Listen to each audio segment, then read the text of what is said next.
Hello and welcome back to You and I for the Kenai. I'm back with Koebryn today. We're back at the Serenity Intake office recording another great recovery story today. We have Makayla with us today. How's it going, Makayla? Hello, it's going pretty great. I am kind of on a tight schedule, so All right, we're gonna rip it. I believe in us. For sure. All right, so let's jump right into it then. So, where are you from? I'm from St. Mary's, Alaska. Actually, I'm moving here, so this is gonna be kind of exciting. Nice, new transition. That's pretty cool. So, actually, I'm not from Alaska. So, where is St. Mary's? It is northwest of Bethel. That's the nearest, like, the biggest hub. Okay. Okay. Yeah, I was about to say, I'm from Alaska. I don't know where it is either. So, don't feel bad, dude. Yeah. So it's like a village then, or is it like just like a small town, or like Yes, it is a village. It probably has like a good 700 people. So you know everyone, everyone's family. So So what was it like growing up in such like a small, tight knit community? it had its ups and downs. One, like you had everyone around you. Two, you knew everyone's business, so Right. you knew when someone was in trouble or things going on. And they knew when you were in trouble. Sadly, yes. Been there. Yeah. So, what was childhood like in growing up in a village town then? Small. It was pretty good, actually. I grew up with all of my grandparents. My home life situation wasn't very great. I grew up in an abusive household. My parents were alcoholics, and every night, or, every other night or so, my dad would come home drunk, and he'd be abusive. So, I grew up relying and going to my grandparents' house, going around couch surfing. That was pretty much my life. How old were you when you first started couch surfing? Like you're like, man, this is not a good place for me to Probably around 7. be. 7. It's young. How did you know? Did your grandparents kind of tell you, or did you just get the sense yourself, you're like, I gotta get out of here? My older brother was there to, pick us up, like throw us out the window if needed be, or carry us to our grandparents' house. So he was always there. He always made the decisions for us where we were going to go, where we were going to stay for the night or the weekend. And I don't know, me and my brothers have a really close relationship. Mm-hmm. And because of my parents being, having their abusive relationship, me and my brothers learned to rely on each other and be there whenever need be. So. Mm-hmm. How old was your brother at that point? My brother is 6 years older than I am. Okay, so he was only like 13 yeah. and he's Yeah, making that's- plans for weekends and stuff. That's It's a lot of responsibility for a young kid. Yep. Yeah, that's pretty intense. So you're growing up in a obviously pretty tough home life. So where does that, like, as you get older, is it getting easier? Is it getting harder? Like, kind of how's that, like, as you're going through life and life starts to change, like, how are you changing with it, I guess? I learned lying at a really young age. Because I grew up in a close-knit community, it was a lot easier for everyone to find out when you were a kid and, things would just shoot out of your mouth. Mm-hmm. So I learned to contain those, and I learned to lie about what's going on in my home situations, what's going on between my parents. Like, I'd get asked, how is your mom doing? Like, how's your dad doing? What are they doing together? Oh, they're fine. Mm-hmm. They're at home. We just went berry picking last week. Right. We came back from either a family game night, we were watching TV. So I learned how to control my voice. Mm-hmm. I learned how to talk to my grandparents, pretending like everything is fine at home. And that became a habit. Right. And with that, I also got even really good at lying to the police and OCS. And it was hard. Mm-hmm. So with that, I was living in secrecy. Me and my brothers knew that if we told the truth, it would get taken away, that we'd get put into separate homes. So we learned to continue to lie or tell some made-up story. So that was most of our childhood. Right. It seems like that would, especially going into high school or middle school, or I'm not sure where this is at in your life, but basically having to make an identity to cover for all the things that are happening, that seems like it would make it really difficult to kind of find out who you were behind the mask that you'd have to wear, basically around everyone, it sounds like. So that must have been extremely difficult. Was that kind of your experience and as you were growing up of trying to figure out who you are? I knew who I was. I knew that I was a strong little girl. I knew that I wanted to get out of St. Mary's. I wanted to get far away as possible. I had this mentality that if I got as far away as I could, then everything would be fine. Mm-hmm. But, now I'm here in Soldotna. Things don't feel that very fine. Right.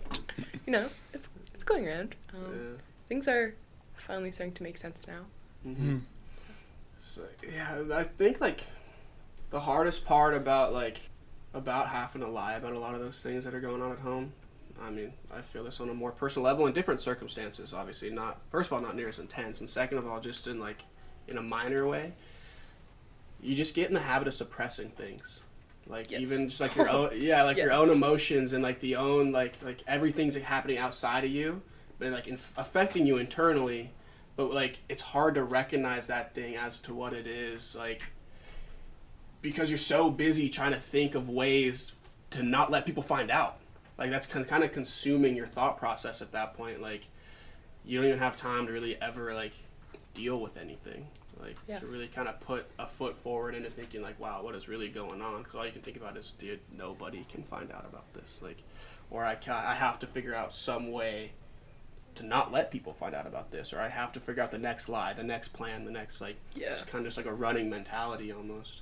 Yeah, and those lies that were being made up, they kept coming back. So with every lie that I had to put out there, it'd be questioned later, and I'd have to think about those lies or what I said within that conversation. So that got harder and harder, but mainly I just used 3 just so that I can refer back to one. And even though we were lying, we still went to school. We still got really good grades. We still joined extracurricular activities, and we were there. We were present. We were present in the time. We were playing games with other kids. Things normal kids would do. Right. But one would go home, it'd be a completely different story. Mm-hmm. So we were juggling 2 different lives. Right. Yeah, it sounds like 2 completely different worlds. Yep. You gotta change yourself to fit into each one. That must have. Did you realize that at the time, or is it looking back that you have that clarity that you're this was just 2 completely different circumstances?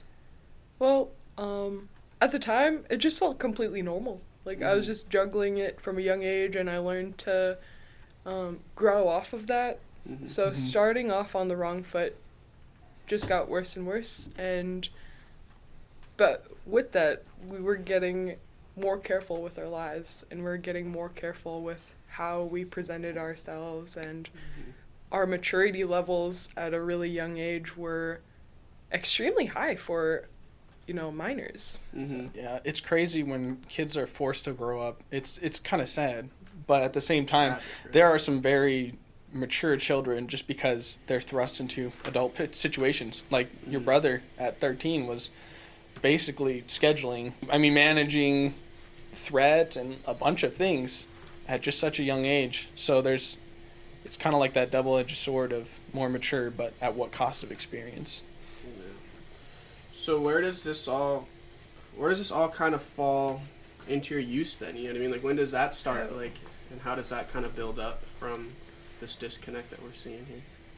Well, when I was about 12 years old, my dad sat me down. He was blacked out drunk at the time. And he sat me down on the couch. He went, knelt below me, and he's like, I'm going to tell you a story. It's like, okay. 12-year-old little girl. I didn't know any better.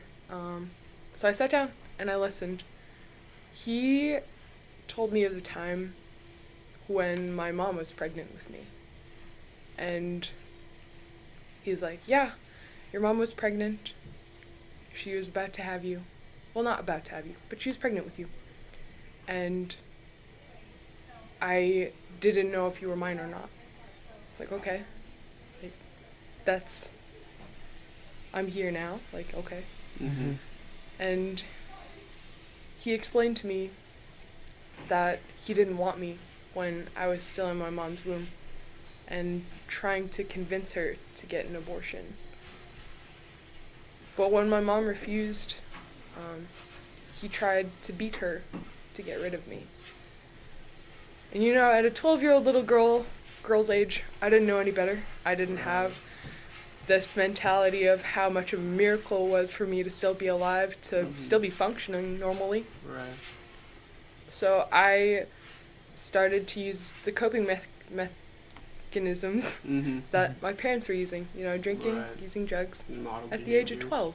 Yeah. Wow. And, I was still lying, still going to school, still getting really good grades. Yeah. And it changed a lot of my life. It basically consumed me Mm-hmm.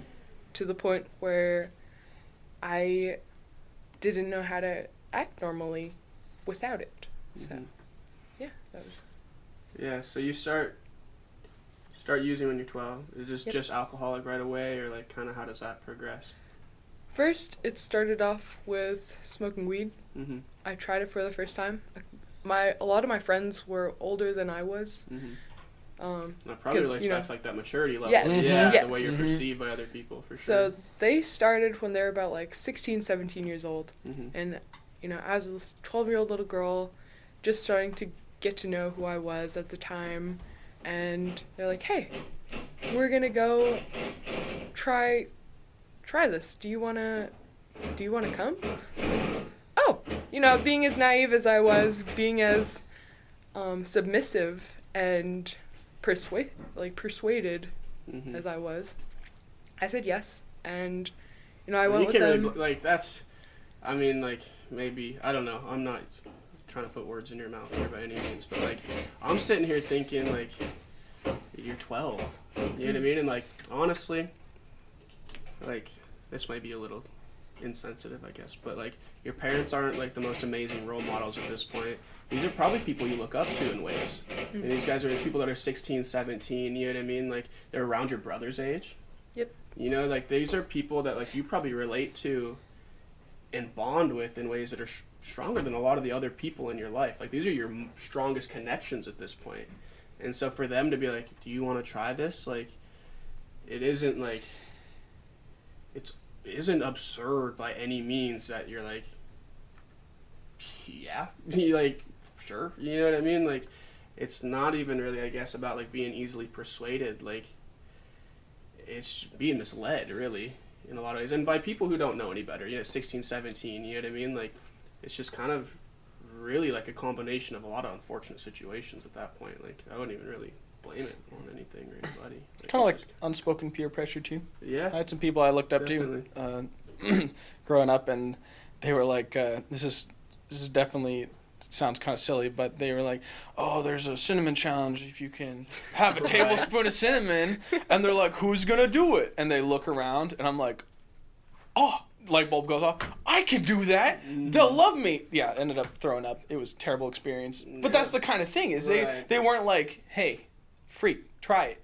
Mm-hmm. You want to fit in? No, they're just like, who's gonna do it? Or hey, you wanna? I mean, that's the Right. kind of thing. It's not direct, Mhm. but you definitely feel it. It's like I just want to be like these people I like so much. you know? Right. You just want to connect with those people, people you look up to, like the best role models that you have, really, at that point. True. Sorry, that's probably kind of a tangent. But, yeah. Yeah, that's totally fine. Eric's not here. We got to cover from dude. I know, we gotta get off on more tangents. We gotta talk about school at least twice, and we gotta go off on a bunch of tangents. Yeah. Anyway, so So, you're that was your first experience, right? Yeah. Mm-hmm. That was probably, I was, let's say, 7th grade at that point. Mm-hmm. Yes, 7th grade at that point. It went on during my middle school. I used it, and then I started drinking when I got into high school. Mm-hmm. And I thought that everything would get better. I thought that if I got away for a little bit, then everything would stop. Like, all my connections would stop. Mm-hmm. So I applied to go to a boarding school down in Sitka. I went. What's it called? Management High School. Oh, okay, yeah. I've heard of Management. They actually have a really good women's wrestling team. Yeah. Yeah. Actually, I was a part of it. Nice. So, yeah, I went down there. But every time I came home, I came back to the same group of friends. I came back Mhm. to the same people, same influencers, and I still used it whenever Mhm. I got home. Still juggling 2 different lives, still having one group of friends that I just felt like I wanted to fit in with. So Mhm. totally different people, and people that I could actually be myself around. So being at such a young age, I didn't know how to differentiate the two. So I continued to use and go to school. Yeah. So when you're at, obviously I don't know a lot about Bad Edgecombe, but so when you're at school during the school year, what's your use look like at that point? Because I'm sure they don't allow minors to have alcohol at school. Yeah. You know what I mean? So what does that look like? Are you sober while you're at school and then you go home and that's when Yes. it's an issue? Yes. Oh, okay. Feel that. So when does this kind of start to break down? It sounds like you're still kind of functional. You're still, I don't know what your school looks like, but it sounds like when you're in school, things are going pretty good. Grades are still good. Is there a point where this is going to start to take over your life? It actually started as soon as I graduated. I graduated with this mentality that, like, oh, I'm free from high school, I'm free from adult supervision, I don't need anyone to tell me what to do. Mm-hmm. This stupid independent girl that shouldn't have been independent at all. Yeah, I feel that on such a spiritual level. Went to college right out of high school, Yeah. same thing. I got into a dorm room and I had a single room. Oh. Dude, and I went to MSU Billings. It's this tiny little college and the biggest town in Montana, which is small. It's a third of the size of Anchorage, small. I had my own dorm room, bro, and I had no supervision. I had all the freedom in the world, and yeah, it was definitely problematic. So I feel that for sure.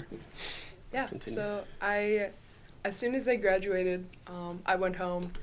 I was going to all the parties. I slept out on the weekends. Totally different scenario, and. I had all this time before I was going to go to college, and I thought that I was going to go to UAA in the next upcoming fall. So my brother lived in Anchorage, Mm-hmm. and I had this idea that I was going to live with him during the school year. Mm-hmm. But he got evicted, Then I was like, oh, I'm not going to go to college at all then. I'm just going to stay here. Mm-hmm. But I had applied for this summer job, and, the people that I was working with that were, over the age of 21, and they were Mhm. able to buy alcohol and weed and whatnot. Right. So I was working with them, and consistently, every other night, would, open a case of beer or, take a couple shots. So I became dependent on that, and I just went down this spiraling path of drinking alcohol, smoking weed, using hard drugs, and I was losing a sense of who I was. I didn't realize how much it was affecting me, how much I was using it at the time. And So what's like a day in the life of like Makayla at this point? at this point, Not like right now today, but like at that point we're talking about in the context of the show.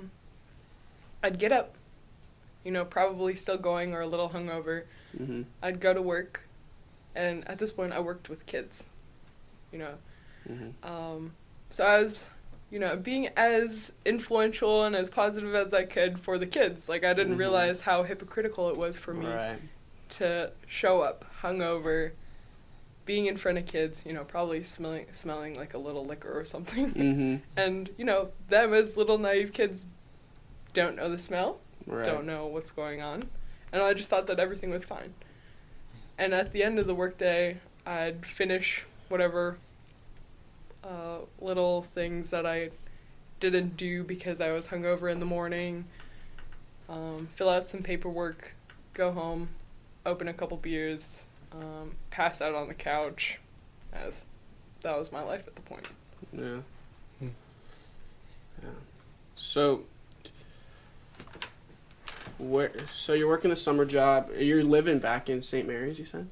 No, I was down in Southeast Alaska. Oh, so you stayed in Southeast after you graduated then. Yep. You didn't move back. Yep. So you changed your geographical location. Yep. Nice. And things don't change, right? Yep. It just doesn't sound like it, at least. I mean, tell me if I'm wrong, but yeah, I think that's one of like the most common misconceptions with people in addiction. I mean, self included occasionally. Is like, man, like how many times I thought if I was like, dude, if I just got on a plane and left, like how much easier my life would be. Or, I mean, and I feel like a lot of people think that, you know what I mean? Like, yeah, I just got to get out of here. Like, once I get out of here, like, it's all going to be okay. But, like, we just talked on our last podcast, too, like, changing your geographical location, though, it can help at times, like, when necessary. Like, there's some underlying things that definitely need to be taken care of first. Like, some first priority things, like some of that, like, really deep, like the traumas and like just the emotions, like the things you haven't dealt with yet that like really need to be dealt with first, like your person that needs to be dealt with first before like you can really change your environment and see like an effective product. Yeah. Like, yeah. So where does this all come to a head now? So you're working with kids, you're living in Southeast, using most days. I had gotten a phone call from my dad, and at this point I have zero contact with him. I don't have a relationship with my dad. He left my mom like a couple years before, and we didn't stay in touch. But I got a phone call from my dad, I think at like 1 a.m. But it wasn't my dad. It was his girlfriend, and she was screaming, yelling for help. Expecting me to go home and stop my dad from whatever was happening, like how badly she was getting beaten or, stop him from drinking alcohol. But I wasn't hearing it. I just heard screams, and I fell into this complete PTSD episode. Everything turned white. I couldn't hear anymore. I sat down on the floor. And I was emotionless. I didn't know, or I didn't have the words to talk. My friend came in. I told her to go to the store, buy some hard liquor and a couple beers. She did. She came back. We finished, some tequila, one for each of ourselves, and a couple beers. At this point, I was chugging shots. I didn't know how fast I was drinking them. I wasn't concerned at all about what was going on. Like, I just wanted to forget and numb myself. I told her to go get some more. She did. I finished whatever was left. That was, as she left, I finished whatever was left. And I had blacked out. at this point, I had fallen on the floor and I was choking on my own vomit. My friend that had left, she blacked out too, and she started causing commotion in the streets, like stopping cars, talking to random people in the streets, and she had gotten the police involved. So the police came over to the place where we were staying, knocked down the door, found me, like, at the brink of death, choking on my own vomit, and, rushed me to the hospital, got a couple IVs. My blood alcohol test was probably off the charts or something. I don't know. Right. But, yeah, I was at the lowest point in my life. I got fired from my job. I went home, all the way back to St. Mary's, and I thought that it was, like, this was my life now. Like, I was so consumed by drugs and alcohol that I just thought that I couldn't function without it. And, I was in the stage of feeling sorry for myself, like, grieving, looking at family photos, like, oh my gosh, like, this used to be me. I used to be clean. I used to be sober. Like, why can't I go back to this? Dang, that's crazy. Like, sorry, but, like, I mean, not, like, crazy in, like, a bad way, just, like, crazy in, like, the aspect of, like, what addiction can do, you know what I mean? Yeah. Like, just in, like, the, like, because, I mean, we've obviously heard the beginning of the story, we were all here, like, I wish I could go back to that. Yeah. You know what I mean? Like, you're at a point in your own, in an interpersonal life where, like, there are some things that, like, could be gained out of that. You know what I mean? Like, your independence, first of all. Like, you're out, like, not that it was ever dealt with, but you're out of this abusive situation where you're kind of going from place to place. You're not couch surfing anymore. Like, there are some things that, like, could have been positive or could be, like, seen in a positive light, really, that you're, like, but, like, your drug and alcohol, your use at this point is so consuming where you're, like, I wish I could go back to that. Yep. You know what I mean? Like, that's just, like, I really feel like that's important. Like, to hone in, for, like, people that don't necessarily even understand, like, addiction, just, like, how powerful the disease is, like, in the control it has. So, like, that sounds, like, to the average person, like, just so, like, unimaginable. You know what I mean? But it's, like, that's just how powerful, like, the disease is. Like, yeah, sorry, continue. Oh, that's fine. Yeah, I went home, and I've always had this stress, where I would clean, like, I'd stress clean, and I had this mentality that if I got rid of my physical things, it would, like, be getting rid of my emotional baggage as well. So I was going through all my bags, and by the time I got open to my second bag, I had found a college folder that I had gotten when I was still in high school. And it's here. It's in Soldotna. It's called Alaska Christian College. I opened it. I was like, oh, I had applied for this college. Like, what? I don't even remember. I was flipping through all the pages, got a little excited. I called one of the recruiters. Turned out that I was already offered a full ride scholarship. Nice. I was just like, when did I apply for this? I did not college? get the email that said full ride scholarship, leave now. Where was that? Yeah. So, yeah, I had contacted the recruiter. I had talked to my mom about it, and we came up with this plan that, this was going to be something good for me. I didn't know what good was at this point. Good? Like, this is good news? Right. Yeah. So I went last fall in 2018, fresh out of high school, and I didn't know how to react with everyone, or I didn't know how to interact with anyone because everyone was so happy. who's this happy all the time? You're like, all right, I'm doing drugs. I'm not even that happy. All right, what's happening over there? This is not fair. Y'all are exhausted. You guys got to tone it down. Yeah. It's getting to be too much. Yeah. That's when you're just not on the level of people who are excited about life sometimes. Yeah. That's how it is. Feel that.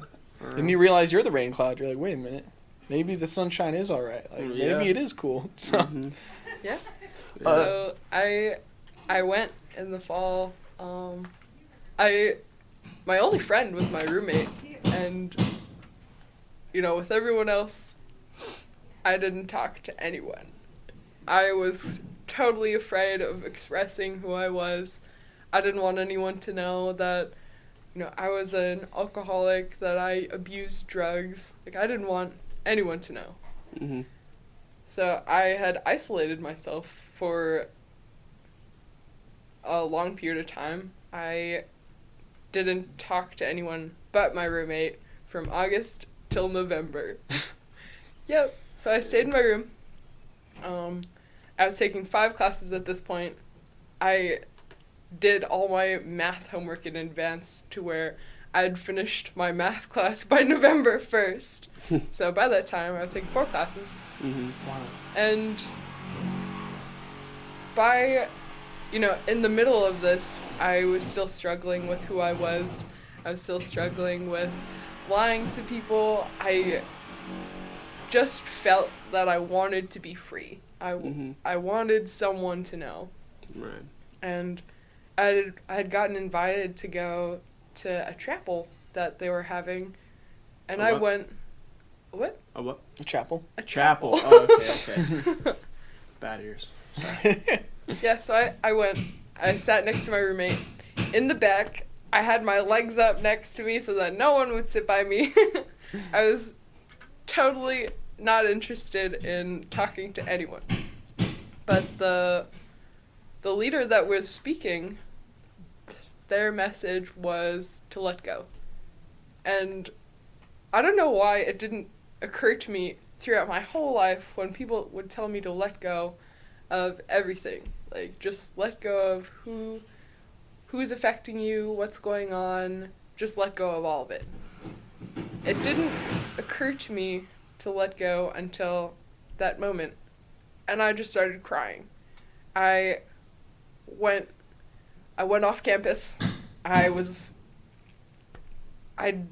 just didn't know what to do. Like, I didn't know how to express myself. I didn't even know what that was. With lying at a young age and juggling with drugs and alcohol, like, I didn't have this grasp of expressing who I truly was. And I had gotten a phone call from my mom, and I just started talking to her for like about an hour. I told her everything, and I mean everything. Like, sorry Mom, I've been abusing drugs and alcohol since I was 12. Like, you can't do anything about it because it was a long time ago and I'm here now. Yeah. So I told her that, and I just, as soon as the phone call ended, I felt like I needed to talk. I feel like I just needed to vent. So I had gotten back to campus, and the RS there, she, fresh out of the shower in her night jammies, and I was pounding on the door. I walked in, and I told her everything, and I mean everything. She was the first person that I've ever told that I grew up in an abusive household. She was the first person that I've ever told that I was abusing drugs from 12 and, started drinking when I was about 13. And I just fully let go. I told her about all the lies, and I told her everything. I probably was talking to her for about a straight hour, and she was this girl from Pennsylvania, fresh experience to Alaska, and she just sat there, and she was okay with everything. Yeah. And It was what I really needed at that point. And from then, I finally realized that this alcohol and drug addiction, like, has to end. Like, it can't consume me anymore. It's not who I truly am. It's not who I've been pretending to be. I've been a people pleaser for as long as I can remember, and I didn't have a say to what I wanted, what I wanted to happen, what I wanted to happen in my life. So I finally started to truly be myself. And I'm still working on it. I'm not going to lie. Right. Yeah. It's a process. I mean, Just letting go. and that makes sense. I mean, like, you don't, like, nobody changes overnight. You know what I mean? You don't just make a decision one day and, like, destroy 13 years of habits. You know, you don't wake up one day and you're like, yep, new guy. New year, new me. Here we go. Like, that just isn't realistic. It just doesn't happen like that. But so after you go see your advisor, what happens next? What's the next step after that, after the quote-unquote liberation? Well, it didn't exactly change overnight. This was actually this time last year. So I had just got done talking with her. I went to my room and I was basically crying my eyes out. I was bawling. You know, a couple days go by. I'm living, clean. One of my friends hit me up that weekend. I go off. I start this stupid little cycle, like on and off cycle of using drugs for a good 3 weeks. And, at the end of it, like, I said that I was done. And I didn't use for the rest of that semester. I went home in December. I went home for winter break. And, sure enough, it was there. So I had said, you know what? Like, it's always going to be here. Like, I'm going to have this constant reminder. My friends, my quote-unquote friends, are always going to say, like, you're not this person. We don't know you. So they were very intrusive, and they peer pressured a lot. Yeah. And so, being as naive as I was, like, I gave in. I came back that following semester, and I said that, enough is enough. Enough wasn't enough. Yeah. So from this repetitious cycle of using, not using, going for long periods of time without using drugs or alcohol, it was always there, and I still had that mindset that, like, it always was gonna be there, and that I can always backslide just a little. Yeah. But backsliding just a little became a small habit for me. It's interesting, when you say that, because, like, just from some experience, like, when you get into your mind, like, this is always going to be a part of my life, you know what I mean? Like, the rest of recovery seems so daunting at that point, you know what I mean? Like, because you've already accepted, like, it's like a whole fundamental shift in, like, the way you think, you know what I mean? Like, from this is always going to be a part of my life to, like, that immediate, like, once you get into recovery, like, oh, I can never do this again. And then you're like, okay, one day at a time, like, but it's just really, like, I had a friend who once that was like, man, I'm just like, and I think he was like 19, and he's just like, I'm never going to quit using drugs. Like, there's just so many things that I'm going to do before I quit using drugs. And I'm like, and at that point, you're like, me too, man. You know what I mean? Like, and it's weird, like, when you finally get to a point where you're like, dude, for the rest of my life, like, man, and then it's like this whole fundamental shift where it's like, okay, maybe just not today, but, you know what I mean? So, like, where does that backslide, like, a little bit here and there kind of get to, I'm assuming it gets to be a little not anymore here or there. Yeah. This summer, I backslid a lot, actually. And, I mean, like, I wasn't doing anything stupid, but it was still there. I was still backsliding. And it felt like I had something to rely on every single time I was stressed, I was homesick, I didn't feel well that day, any type of excuse that I can just to get my hands on drugs or alcohol. Right. So that cycle went on for a little bit, but I came to realization that I have a lot more influence on people than I really think that I do, because one, I'm a people person. Like, I love talking to people, getting to know people, asking some really, I don't know, out of the box questions. Like, it's just my thing.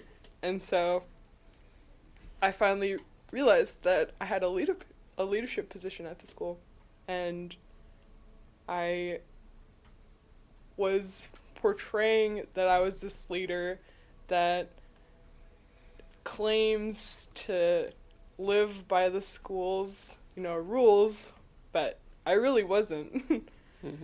And so that's hard. Yeah.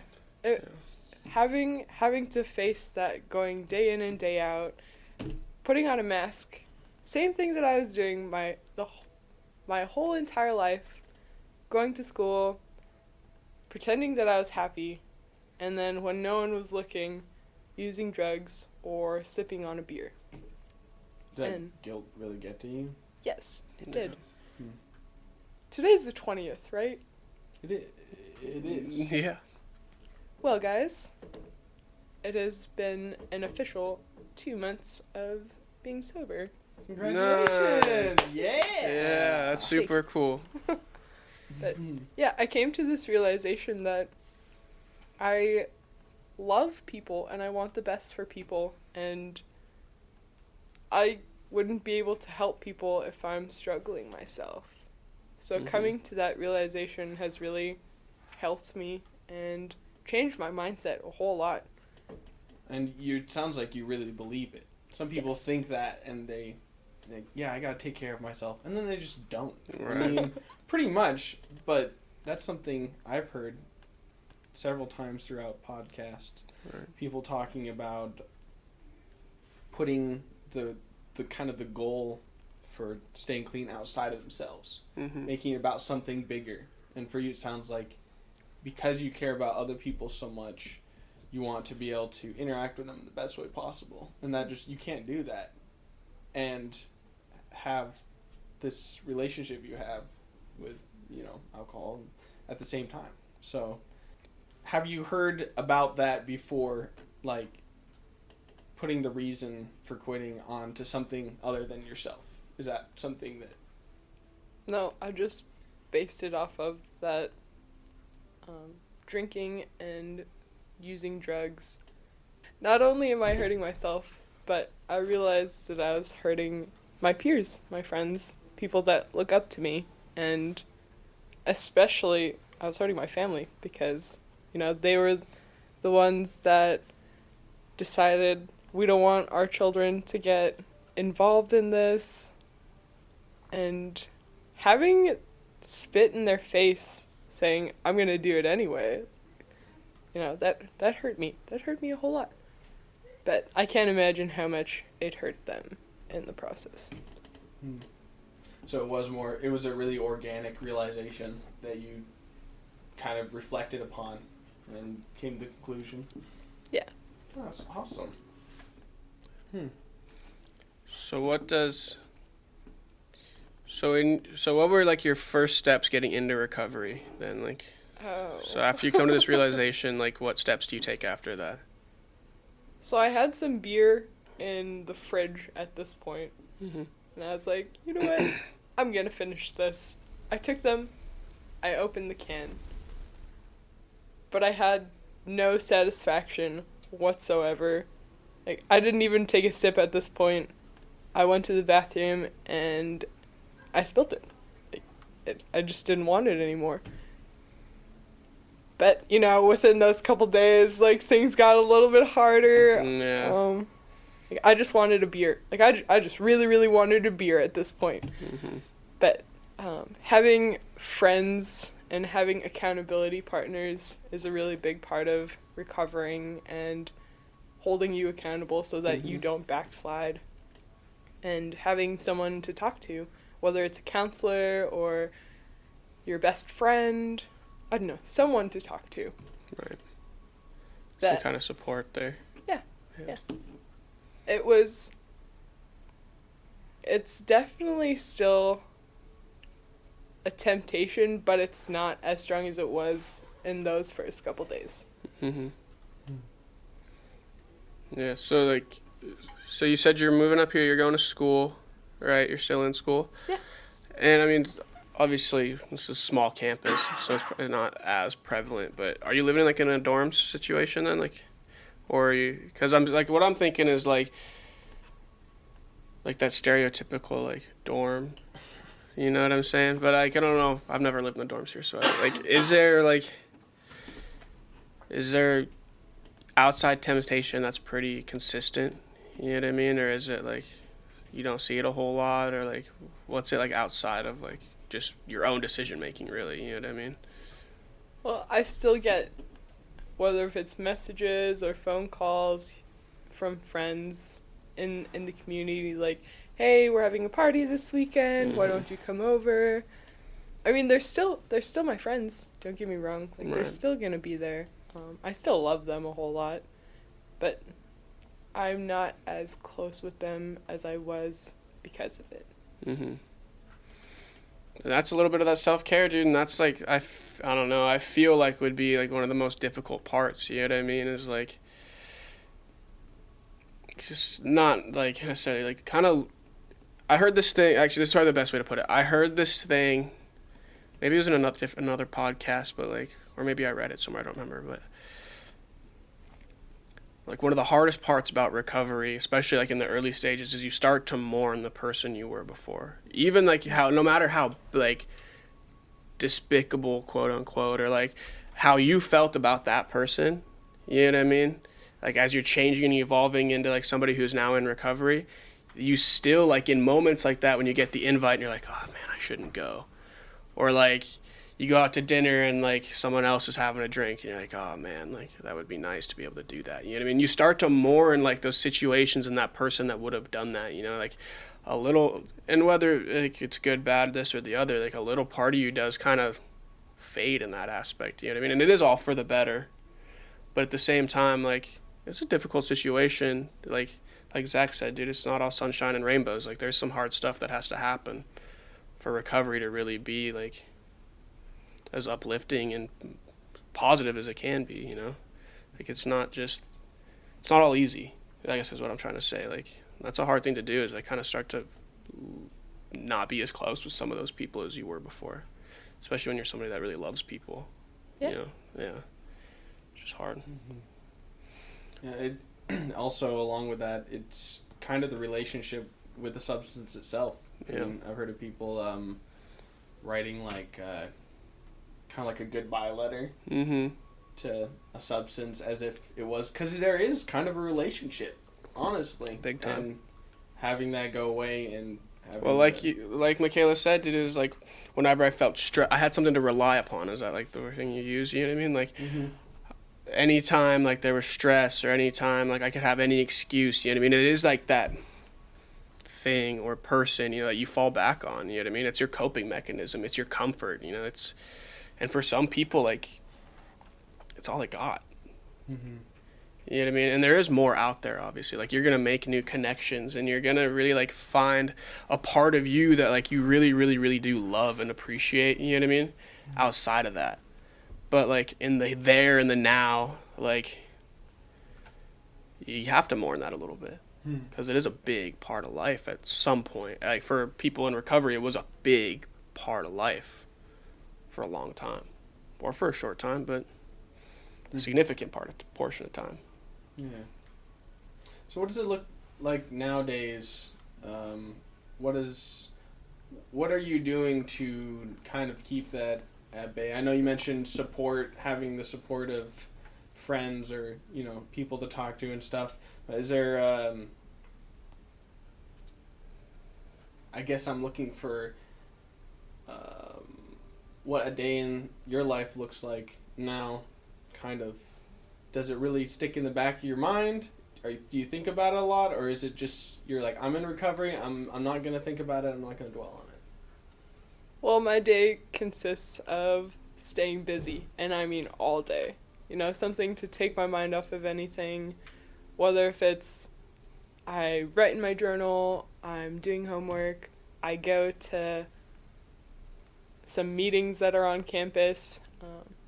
I recently took up the position of being an RA for my dorm floor.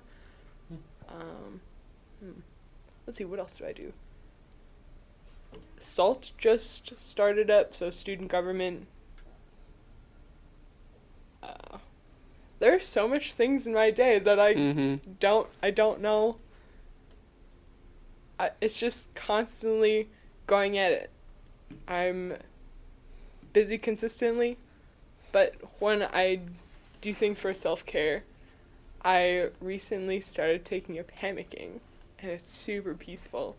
Hammocking? Yes. So is that like chilling in a hammock or like making hammocks? Chilling in a hammock. I like that. I don't That sounds think, way I don't more think that fun. I'd ever be making hammocks. You never know. Not ones dude. that I would trust. Yeah. Probably. Yeah, you like bring your uke out there. Usually I go hammock by a river. Nice. And it's just super peaceful, some me time, Mm-hmm. a lot of self-reflecting. And Yeah, I was wondering with that, because you mentioned all these ways you're keeping busy, and I was thinking, is it one of those situations where you're kind of scared of being alone because then you have to think? But no, actually, that's actually quite the opposite. You're sounds like you're pretty good at having personal reflection. And you said there are meetings on campus? Yes, whether if it's a student government meeting, whether if it's a room check day. Let's see, there are student and community gatherings that usually happen Monday through Thursday, so I go every single time. Mm-hmm. Just getting like a lot of connection. Yeah, I think that's super important. You know what I mean? I think like the less isolated you feel, like the more likely you are to go out and like do some things that and really be supported. You know what I mean? Like obviously you have to have people to support you to be supported. You know what I mean? So like going out and like finding that connection, I think is super important. I think there's a lot of people that can probably benefit from something like that. Mm-hmm. And just honestly kind of having the courage to reach out and actually go. You know what I mean? Because like maybe I'm projecting here, but it's one of those things where like, yeah, I'm gonna go, you know, and then like rolls around and you're like, 87 excuses later, I don't go. You know what I mean? Or something like that. So like, Really. I think there's a lot to be said for like the courage of actually like getting out and going and being willing to be connected. You know what I mean? And I think that's a little bit of self-care in itself. You know what I mean? Like that's kind of, it was a form of self-care, like going out and allowing yourself to have connection and like really be open to like letting people into your life at all, even just for momentary lapses in time, you know. Mm-hmm. And well worth it though, it sounds like. Yes, it is. Yeah, so you're 60 days in. What's your thought process moving forward? I've actually never given that much thought, but I'm excited where I'm going right now, the pace that I'm going at, the future that lies ahead of me. I'm just excited. I don't know what to think right now. A lot of my actions are just spontaneous. I'm more of a live in the moment, and I just decide what I want to do now. But for my future,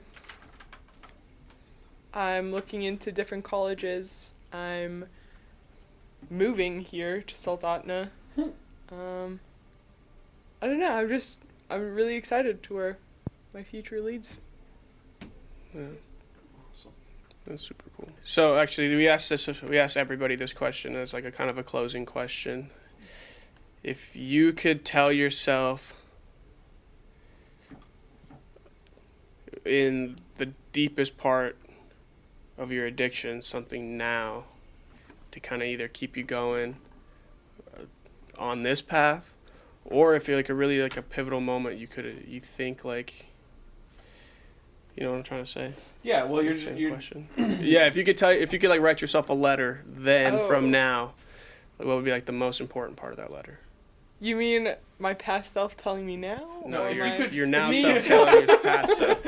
If you could go back in Now to time then. Yeah, and there talk you go. to yourself when you were struggling your most, when you were like rock bottom, and if you could say something, what would you say to you? Not that it would change anything, but what would you say to you? What do you think would help? Just for people that might be in a very similar situation. Yeah. And take your time. Like, Yeah. this is very on the spot. And I always tell my friends this. I always tell my friends this. But I would say, wait, actually, no.